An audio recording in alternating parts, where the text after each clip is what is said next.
In the aftermath of the government shutdown, approval ratings for Congress hit an all-time low. The crisis highlighted the inability of our nation's lawmakers to work together toward a common solution.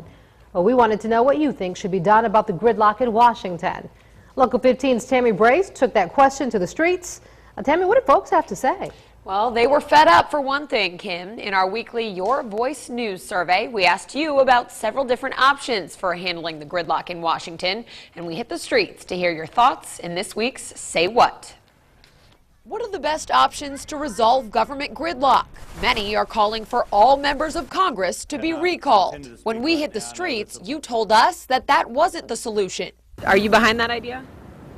No, I'm not behind it. Because some people in Congress is good and they are making the good decision, and others, they just don't know what they're doing. I'm a Democrat, so I favor the Democrat side of the House, but there are some good Republicans there. The most popular suggestion in our poll was term limits for some or all elected officials. A lot of people have said maybe putting term limits on some of our congressmen would help resolve the problem. I think that's probably a pretty good idea. Yes, certain people that's in Congress should have a term limit.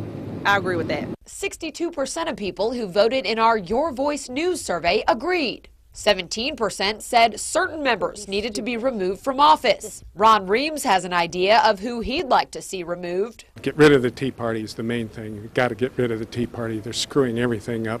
Despite all the negativity, hope is out there that our leaders can work together for the sake of our country. Are you hopeful at all that our government leaders in Washington can do something to get past some of the problems they've been having with this gridlock?